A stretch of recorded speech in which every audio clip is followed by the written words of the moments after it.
Hi hello welcome to Bharat sports Telugu. T20 ప్రపంచ cup లో team India champion గా నిలబెట్టిన ఘనుడు రోహిత్ శర్మ 11 ఏళ్ల నిరీక్షణకు తెరదించుతూ ఐసీసీ ట్రోఫీని సాధించిన టీమిండియా కెప్టెన్ గా రోహిత్ శర్మ ఘనతకెక్కాడు. ప్రస్తుతం టీమిండియాలో మోస్ట్ డేంజరస్ బ్యాటర్ గా రోహిత్ శర్మను పరిగణించవచ్చు.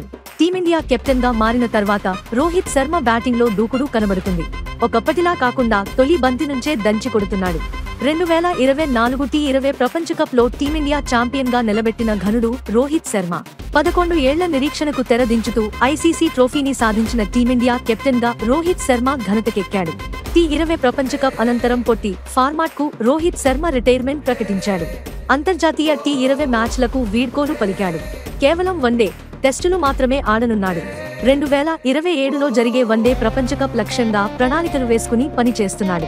శ్రీలంకతో జరుగుతున్న వన్డే సిరీస్ లో రోహిత్ శర్మ బౌలింగ్ చేసిన సంగతి తెలిసిందే. రెండో వన్డేలో 2 ఓవర్లు వేశాడు. రోహిత్ శర్మ బౌలింగ్ వేయడానికి ముఖ్య కారణం కొత్త కోచ్ గౌతమ్ గంభీర్. ప్లేయింగ్ 11లో ఉన్న ప్లేయర్లు అవసరమైతే బౌలింగ్ వేసేందుకు సిద్ధంగా ఉండాలని, అలాంటి వారికే జట్టులో చోటు ఉంటుందంటూ గతంలో అతడు కామెంట్స్ కూడా చేశాడు. అయితే రోహిత్ శర్మను బౌలర్ గా ఉపయోగించడంపై న్యూజిలాండ్ మాజీ ఆల్ రౌండర్ స్కాట్ స్టైరీస్ తప్పుబట్టాడు. రోహిత్ శర్మ 6వ బౌలింగ్ ఆప్షన్ గా పనికిరాడంటూ కామెంట్స్ చేశాడు. ప్రస్తుతం జరుగుతున్న India versus Sri Lanka one day series లో కామెంటేటర్ గా ఉన్న స్టైరీస్ గంభీర్ కు కీలక సూచన చేశాడు. రెండో వన్డేలో రోహిత్ శర్మ బౌలింగ్ చేసినా ఏ మాత్రం ప్రభావం చూపలేకపోయాడన్నాడు. 6వ బౌలింగ్ ఆప్షన్ కోసం రోహిత్ శర్మ బదులు ఇతరులను ప్రయత్నించడం మంచిదంటూ గంభీర్ కు సలహా ఇచ్చాడు. ఇక సిరీస్ విషయానికి వస్తే రెండో వన్డేలో ఓడిన భారత్ ఒత్తిడిలో పడింది. బుధవారం జరిగే 3వ వన్డేలో టీమిండియా గెలిస్తేనే సిరీస్ సమమవుతుంది.